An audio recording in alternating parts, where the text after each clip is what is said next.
We have enjoyed looking up so much this year. I have been loving every single new picture from the James Webb Telescope. And not just the visually stunning ones like the new images of the pillars of creation, but also the pictures that make it clear how vast and rich space is, filled with trillions of galaxies that have billions of stars that are all zillions of miles away. These images are changing our understanding of the very basics of creation and the rules of the universe. A little closer to home, we have the SpaceX rocket launches, powering a new drive to explore our solar system. China released plans this year to reach the moon before the end of the decade. NASA is under presidential orders to reach Mars within a decade and a half. Plus, the Pentagon created that all-new office you heard about, right? The All-Domain Anomaly Resolution Office in charge of tracking and identifying UFOs. Even a little closer to home, we've returned to plane travel. We're inventing airplanes. One of our own members is in the Air Force. North Korea is watching as they launch missiles higher and farther than ever. Ukraine has its eyes on the skies, watching for drones and missiles from Russia. And of course, we're all still waiting for those flying cars and Jetson-style homes in the cloud, right? With all this energy we invest in looking up, and all the spectacular things that exist above our heads, I wonder what it means that God looks down and sends heaven to earth this Christmas night. When there's so many amazing reasons to look up, why does God look down?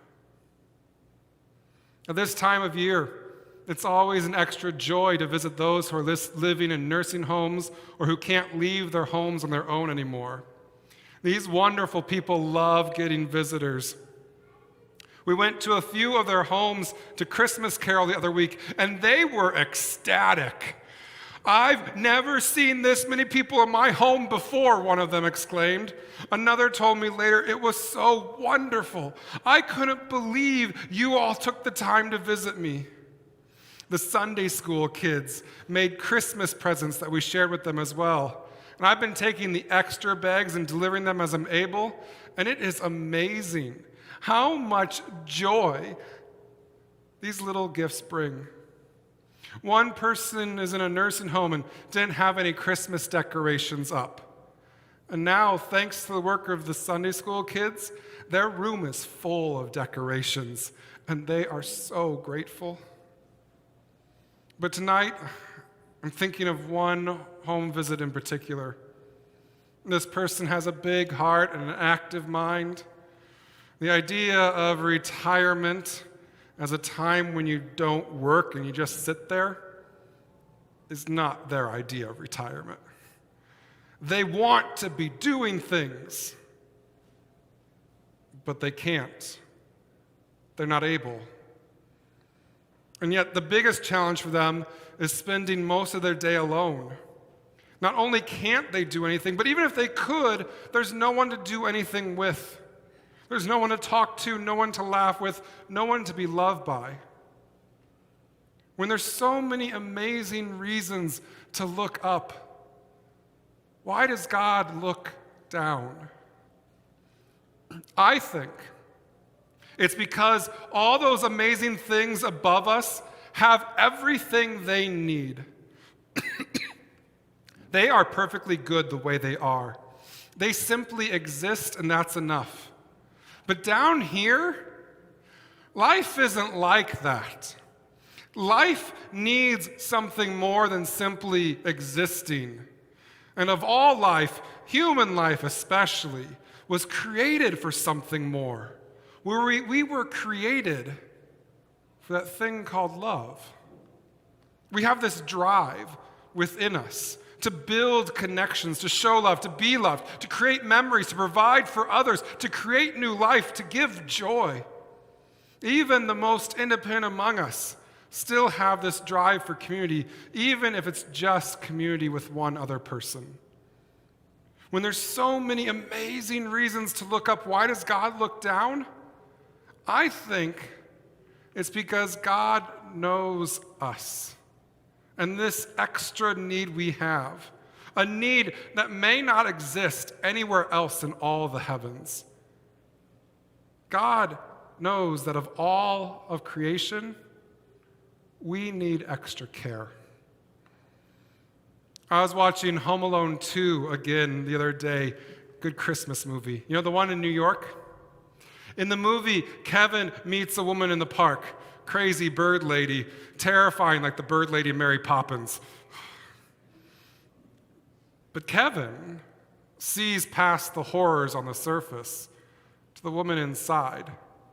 And he discovers that this woman has a broken heart. She's alone not because she desires to be, but because she's scared of what might happen if she risks love. She knows love can hurt like no other pain. And that pain has led to so much evil and loneliness in the world. And that pain doesn't just create fear or hatred or self-destructive patterns. It also causes us to try to find ways to fill the void, settling for something less than real or looking for replacements such as the stuff that money can buy. When there's so many amazing reasons to look up, why does God look down? I think it's because God didn't simply create us to have an extra need. God created us to experience something more than rocks or stars could ever imagine. We were created to have joy no rainbow will ever know. We were created to find meaning no giving tree could ever fulfill. We were created to hope what no fish could ever conceive. We were created to grow so big in love no galaxy could ever compete. When there's so many amazing reasons to look up, why on this night does God look down? And not simply look down. Why does God come down and become part of this world? Why is Jesus born? I think it's because God wants us to know the joy of real love. That's what the angel says, right? I bring you good news of great joy that will be for all the people. And I don't mean to say that none of us have ever known the joy of love. Many people have had that one special relationship. Some have been lucky not just to love one other person, but to feel truly loved within their family or a small group of friends. But God's gift to the world isn't simply being loved by a few. And it's not even simply being loved by God, as if Jesus and me were all I needed to feel fulfilled. Because when I look at what Jesus did in the Gospels, I see him creating communities where people are loved. He restores a bent-over woman so that she can see her family again. He cleanses lepers so they can go home again. He visits the sick and the dying and restores them to life. He finds people enslaved to demons and he breaks their chains. He teaches people how to love those they'd rather avoid by going to the homes of tax collectors and sinners. He shows his disciples how to love one another, and then he says to them, "This is how people will know that you are all my followers, if you have love for one another." Jesus brought out the good God created in this world and allowed us to experience it, to be a part of it, possibly for the first time. Earlier tonight at the other service, we had a visit from the Grinch. I thought I knew how the children would react. I thought they would be terrified of this Grinch. I was worried they were going to scream and yell and run. But honestly, they were so surprised they didn't say a thing. I had to ask them like 6 times questions. What are you looking at? What are you guys staring at? I could see them staring at something, but none of them would answer. They were just so shocked. And then when the Grinch started taking Christmas decorations, they wanted me to go beat him up. They wanted me to tie him up, lock him down, steal those decorations back, and kick him out. But I wonder how the person who was known as the friend of sinners would have reacted if the Grinch showed up in his life. I wonder how the person whose own disciples stole from him and yet he still loved them, I wonder what he would have done if he was here when the Grinch showed up. The angel says, I bring you good news that is great joy for all the nations, all the people, everyone. And I love the ending of the Grinch story that Dr. Seuss wrote, because I think the Whovians, they get Christmas. What the Grinch did, it didn't stop their joy. What the Grinch did doesn't make him unwelcome either. I know we've got all used to that live action version with Jim Carrey, where they try to make out the Whovians as bigoted and in need of correction, but I much prefer the book version. Because in the book, the Grinch was always welcome. Because Whoville was a place that knew what it meant to live out Christmas. If the Grinch had stolen all my gifts and then brought them back, I would have been screaming and yelling. I would have kicked him out so fast, and they welcome him in, not only welcome him in, but put him at the head of the table. When there are so many reasons to look up, why did Jesus come down and be born here on earth? Maybe it was to show us how big God's heart is, and in doing so, make space in our own hearts to grow as well. So that's what we did at the first service. I encouraged the kids, we talked about what the angel said, and we held up signs. We held up signs that said, Merry Christmas, Mr. Grinch.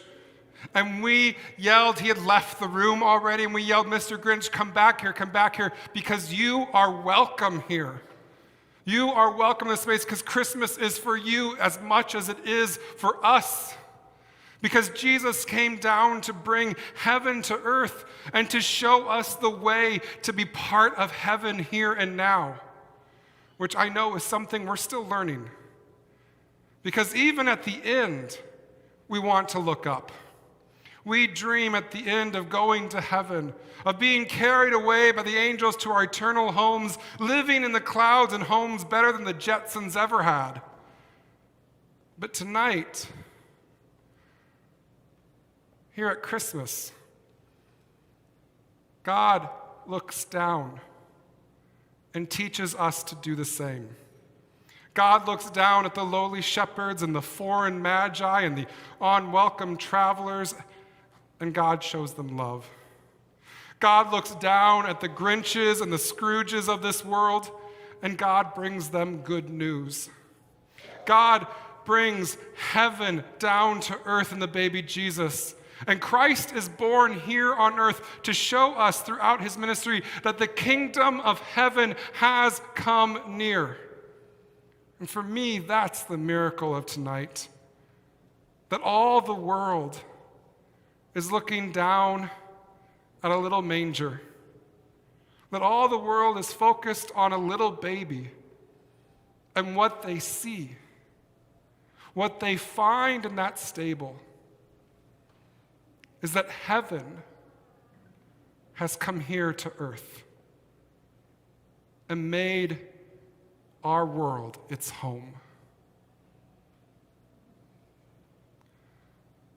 Merry Christmas, everyone.